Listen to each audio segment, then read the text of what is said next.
There's a phrase when it comes to maintenance. Uh-oh. If you don't schedule time for it, your equipment will schedule it for you.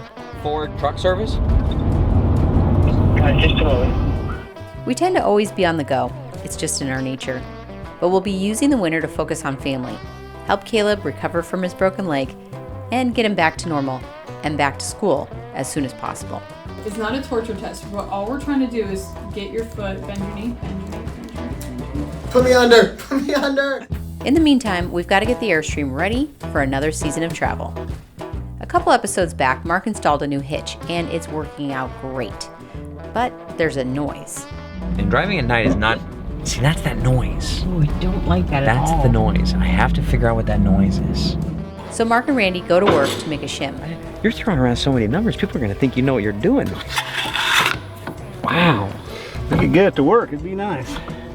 But first, there's some repairs that we've been wanting to make since our city inlet valve broke in California last season.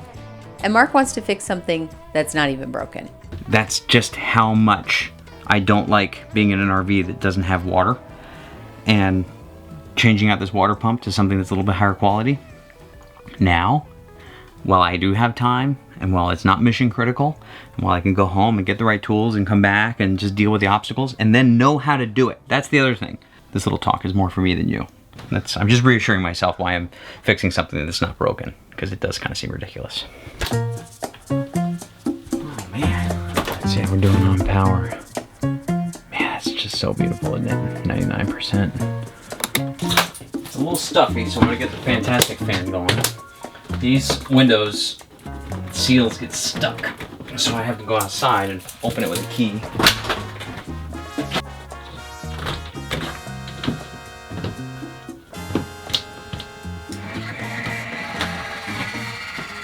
Go.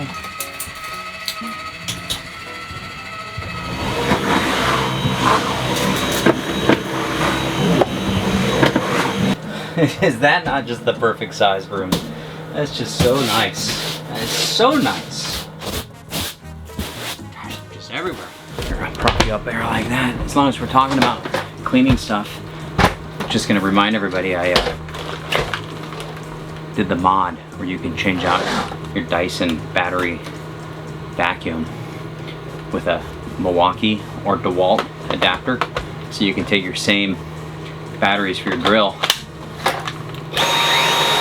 use them for here. They last longer. Of course, they need to charge, and then I just swap them out. This vacuum's pretty handy to have. Perfect for an RV. Really like it. Before we get started, I gotta spray Randy's boat tires, trailer tires, with this 303 stuff. It's so good. I told Randy, you know, he bought this beautiful trailer for his Grady White, the one we went out fishing. Did you see that episode? We went out like 95 miles offshore and caught all that red snapper. Anyway, Randy bought this beautiful boat trailer, and I saw it. I said, Randy, these tires are just sitting out here. You're not using your trailer. They're baking in the sun. He says, yeah, I know. I really got to cover them. And so I'm gonna spray for him. They'll never know. This is the stuff I'm talking about. I open up this cabinet, you know, look, and it's loose. Easy fix. I don't even have to get a toothpick involved, although I might. Just tighten things down. Yeah, this is the new water pump that Ronnie recommended, so I think it's a little bit better. I'm gonna see if it's a little quieter. Speaking of water stuff, this right here is the outdoor shower, but this right here is like a quick disconnect, so that if I need water, I've got a quick disconnect instead of like the shower that I don't use with this hose right here. Just, it connects, and then you got hot and cold water, and you can actually put a water hose on here. Yeah. So what I do when I'm at home is I hook my trailer to city water. Yeah. I connect another water hose to this. I turn the hot water on, turn the hot water heater on, and wash my trailer with hot water. These are the new struts for this. This came as a recommendation from the community, the tub shroom. The one I bought, the strainer I bought, doesn't really work because it actually just strains so well that it just clogs all the time now.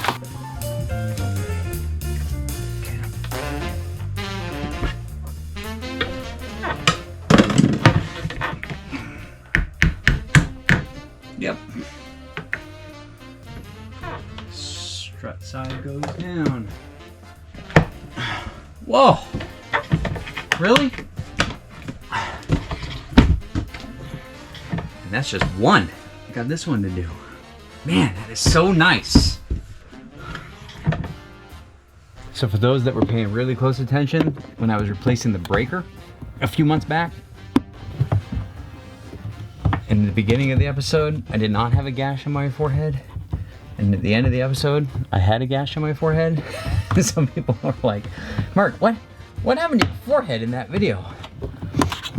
This is what happened. But not anymore. Man, that is so satisfying. Throw those outside. Let's move to another easy one.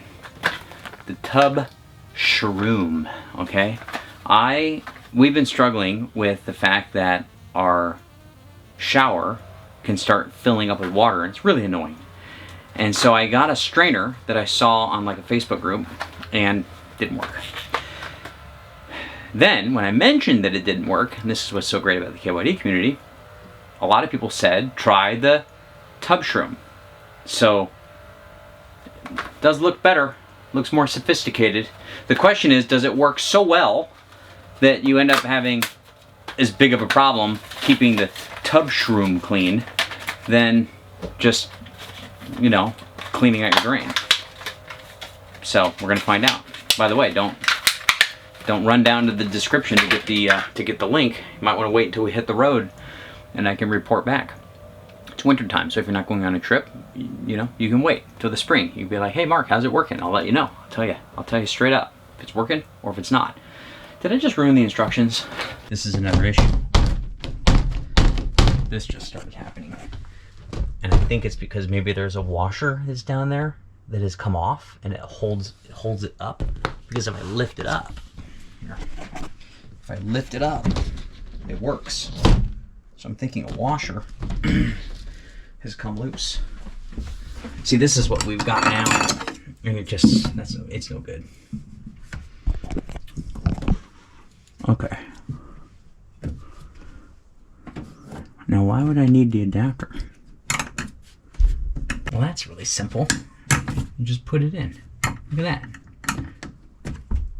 Oh, these adapters go on the bottom because if you have a wider drain or narrower drain. Okay, I get it. These are the adapters that go on the bottom depending on the size of your drain. But I think that fits fine. So there it is. Look at that. So if it fills up, you just pop that up. We'll see about that. I think what I'm gonna do, because I have to come back anyway, is I'm gonna remove the existing water pump. Wow, that's wet. That's funny. That's nice. It was tested. So I'm going to move the existing water pump so that if there's anything I need when I'm out, I can get it. Step 1. Locate the water pump. Would it be behind there? Oh, I bet it's there. Yep, I was right. That's where it is. It doesn't look exactly easy to access. Alright, let me give you a little backstory of what's going on with the water pump. My water pump works fine, no problems. But if you've been following us earlier this year when we were up in Newport and we had an issue with that city inlet valve not working. Oh no! And because I couldn't stop it, I since got like a 1/2-inch cap so that I could pressurize the system, but for a couple days we had no water. This whole program runs on water. So that's when I realized the importance of water in the RV, and I thought to myself, you know, if that water pump fails, I should probably have a backup. And then I thought, well, why don't I just replace it now with a good one while I'm home and I have time and I have tools. So I asked Ronnie what to change it to, and he sent me a link to this, and I'll link it for you. It's called the Seaflow. It's a professional grade water pump. It's heavy, it's much bigger. I'm not sure if it's gonna be quieter. I'm kind of hoping, but that wasn't initially the purpose. So my thinking was, replace this now while I have time, take the working existing one, and then just put it in the back of the RV so I can use it as a backup should anything happen to this, because I've determined that water is one of those things that I just don't want to live without. Hello, sir. Hey man, how are you? I'm good. How are you? I'm on the ground in the Airstream with the access panel off, and I'm looking at the water pump, and I've got the C-Flow that you recommended in my hand. Yes, sir. And I just kind of like, before I dive into this, I just wanted to make sure that I'm thinking about this right. It seems like there's one screw that has like a mounting bracket that's holding the water pump down onto the floor. Is that right? Correct. Should be maybe 2 screws, but Okay. yeah, it's just a rubber. It's like a little rubber foot. They kind of rubber isolate the water pump so it doesn't vibrate too bad. Okay. So those screws will come out, and then it should be plug and play. The two the input and the output on the water lines should just screw right to the new water pump. Yeah, no, well, then that's a great pump. I mean, it's just you can tell it's heavier. You can. Oh yeah, no, it says it's professional grade. I didn't know if you recommended this because you're a GMC guy. No, no. I like that pump. It's just well built. It's a good pump.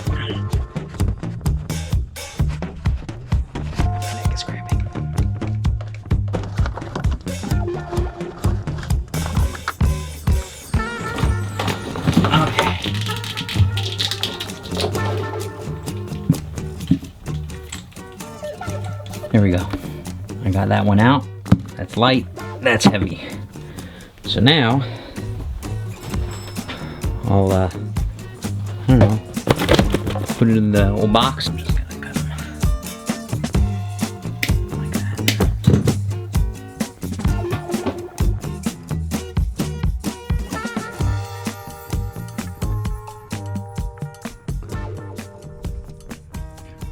I really like those Wago connections. That's nice. I'm just gonna fire it up real quick.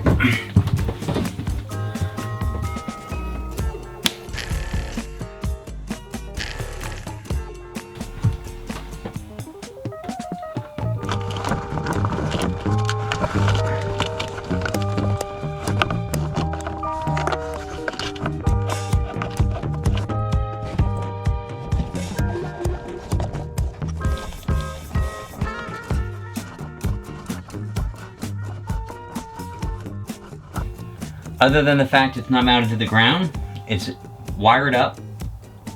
We've got the water in and the water out connected. I think it's all tight enough, but I'll keep the camera on it. Let me keep a light on it for you.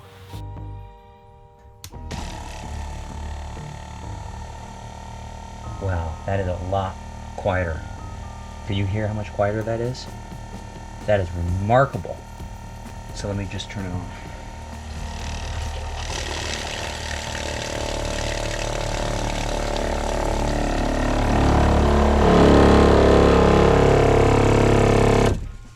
Never mind. I gotta get this thing mounted down before I can really test if it's quiet or not. But what the noise is the rigid PEX lines vibrating along the floor or the side of the RV. So Ronnie said, you know, one thing you could do is get like a pool noodle and kind of isolate them by using those. And so I can maybe find the areas in which they're vibrating and rattling, but they vibrate at such a high frequency, it makes that brrrr. It's not actually the water pump. The water pump itself is very quiet. It's the shaking of the water lines. So one gentleman who I bumped into, who is an Airstream owner, they had a Boondockers Welcome outside of Charleston. He used 12-inch braided lines, and he made a big Hot Wheels loop, and that further isolated the vibration of the pump before it got to the PEX lines to prevent them from vibrating. Whereas these are like 6-inch lines, and so they're braided, but they're still kind of rigid. They don't isolate the pump. But with that being said, I've got to get it mounted, and then when I get the pump mounted, then I can really tighten things down and check for leaks. But at least it was swapped out.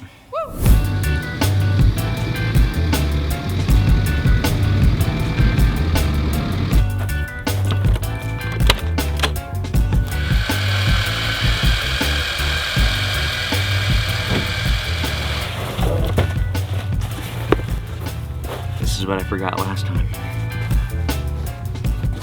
But this right here is the new city inlet valve that I have been anxiously awaiting. Because unlike the ones that you can buy on Amazon for $24, that mine broke upon the first time using it, this, look how pretty that is. This is metal, all metal. It does not have a pressure reducer in this right here.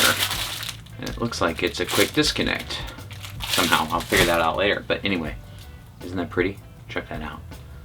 Did I mention it's metal?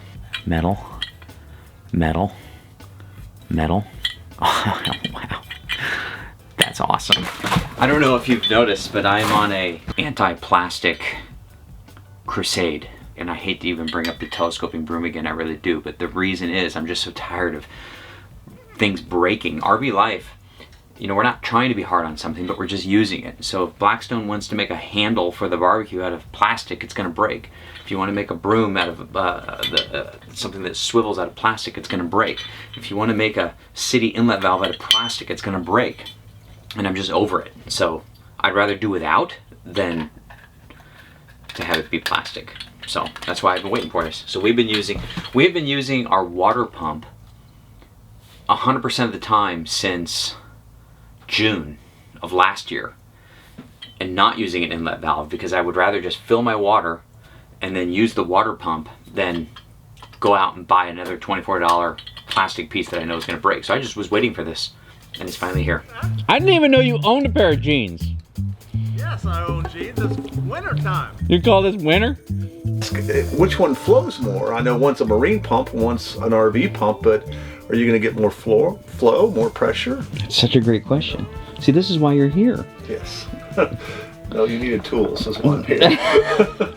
So this is a 3 gallon per minute. There you go. With 11.3 LPM. You have any idea what LPM means? Oh. Liters per minute, probably. Perfect. Oh, here we go. 5.5 gallons per minute. So we upgraded. It's a big upgrade. It's a big upgrade. Oh, I record. Is it on? It should be already on. Oh. Does it have a red dot? Yeah. Don't have too much fun with that camera. I think I'm liking this job better. Yeah, it's an easier job. There's no question.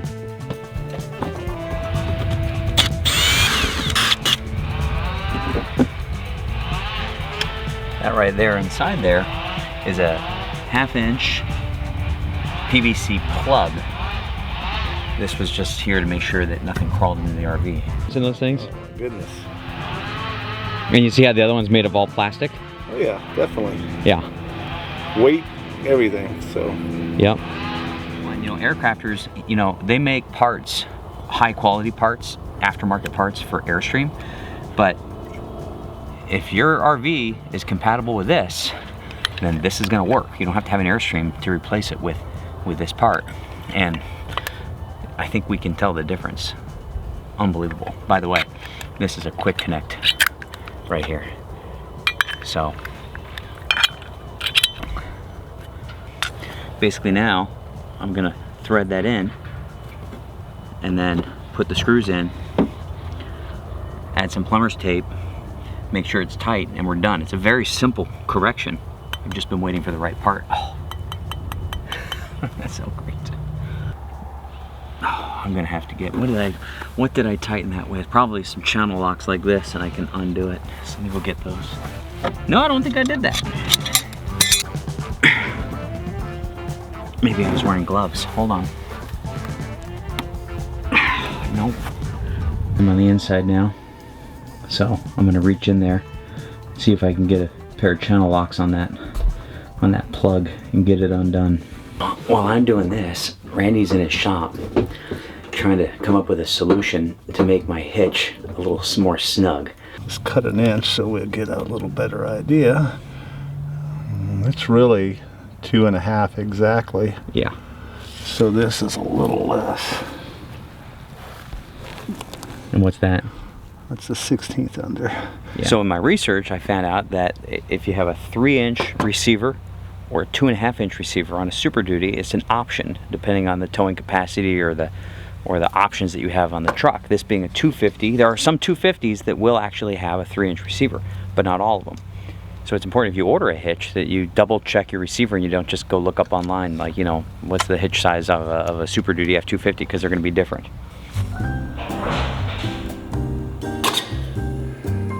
Wow. Prototype. A prototype? I changed my mind from my original plan. That's pretty light. That's aluminum. Oh. Ooh. Ooh. Huh. That feels good. Look at that. Yeah, that's what we have to be, that precision on this bend. I cannot believe I got it on the first try. I know. So I'm proud. That's amazing. I know. Normally doesn't happen. You didn't even write anything down. Yeah, I did. I figured it out. Get in here like this, because that PEX line is loose. I can pull it toward me, and then I can get some channel locks on it. Yep, that's it. In many ways, something like this can be known as, I'm going to steal this from Ronnie, is a trip ender preventer. Meaning if you don't have water in your rig, you might not want to continue with your trip. Your trip would end, and this would prevent it from ending. Trip ender preventer, right here. Before I mount this to the side of the RV, I need to put the tape on it, because obviously we're not going to be able to do that from the inside. If that's on the right way, that way when I put it in here like this, and I thread it like this, it won't come undone. Okay. Now,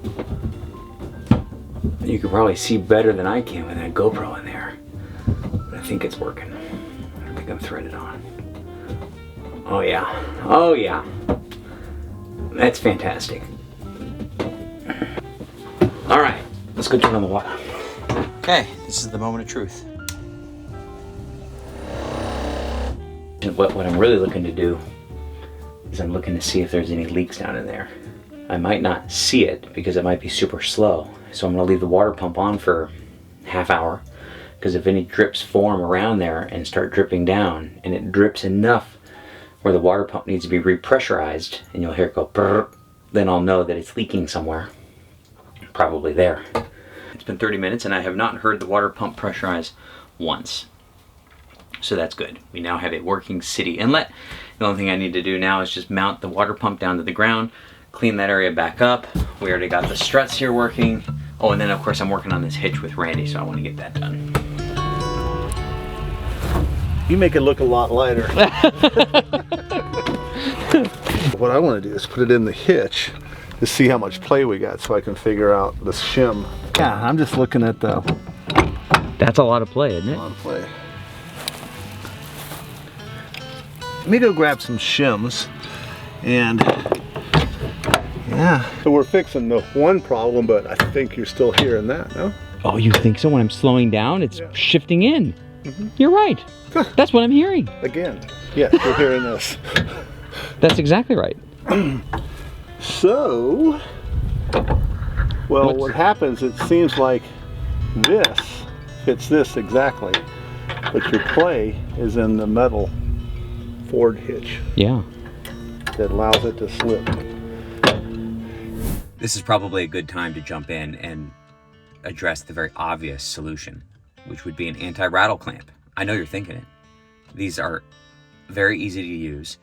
They're cheap and crazy effective. So why don't I use one of those?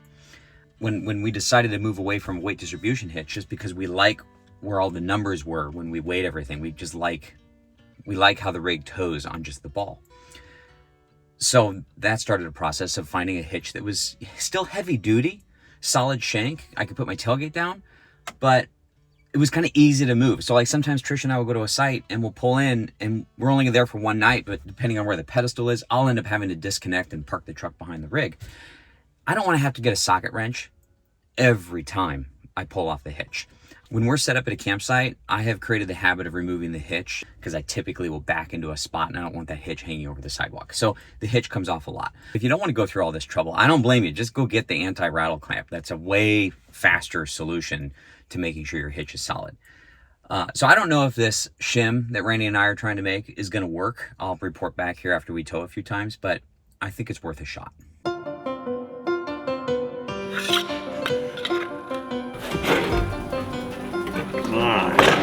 The tight end. So I'm gonna go a little bit tighter. Okay. Right there. awful good. We definitely not gonna work. Wow. All right. So now we have to put our little Z-bend in and our Z-bend in. So we gotta make some cuts, then see if we can get that to happen, but that's a lot of work to do that, and if it doesn't work, so maybe we ought to go try it. Well, that is tighter though, isn't it? You can tell. Right. See, I wonder if we get the bottoms in.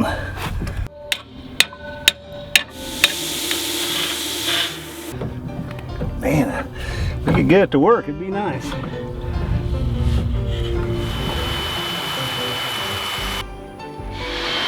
So while Randy's cutting that piece over there, let me just share with you real quick why I typically don't like to modify things to get them to work.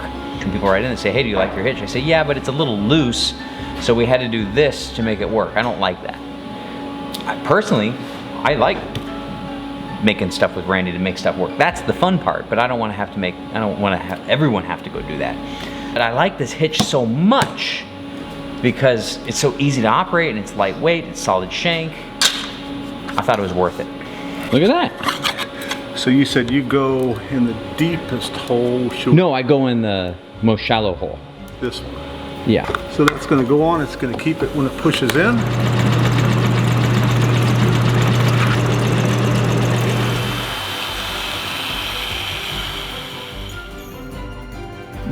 What do you think the odds are? Wow. Wow. What happened?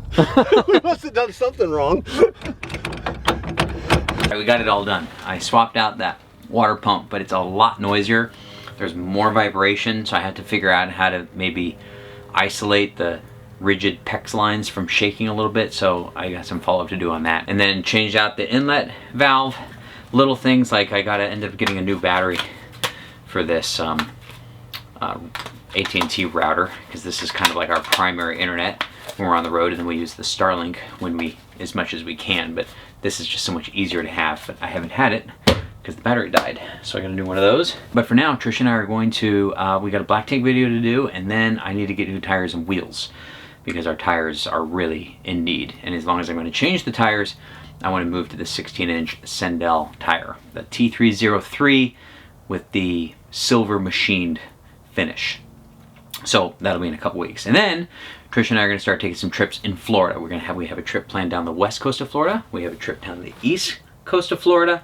We're considering going back to the Keys and then maybe even the Panhandle. So lots of Florida travel this winter, but this month, because we need to get back up to speed and because Caleb is hurt, injured, recovering, we need to focus on family.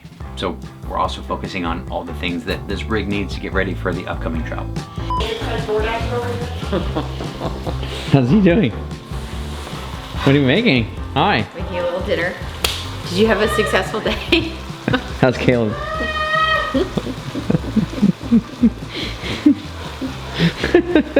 Attention. I'm going to need a power adjustment from Dad, and Mom, if there could be any dinner, any snacks, anything, I could kill for her cookie right now. Please make it. Alright.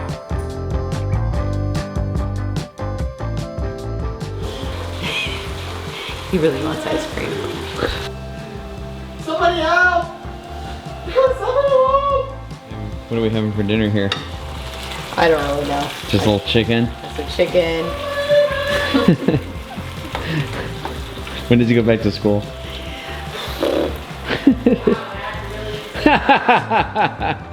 I'm only joking. I'm only joking. Please buckle up for the next month and a half because it's going to be a bumpy ride. I'm going to need some attention and love over here because I have a lot to say. Also, my leg hurts, and yeah, I need a caliper. Okay. If we can get that on the double, that'd be great.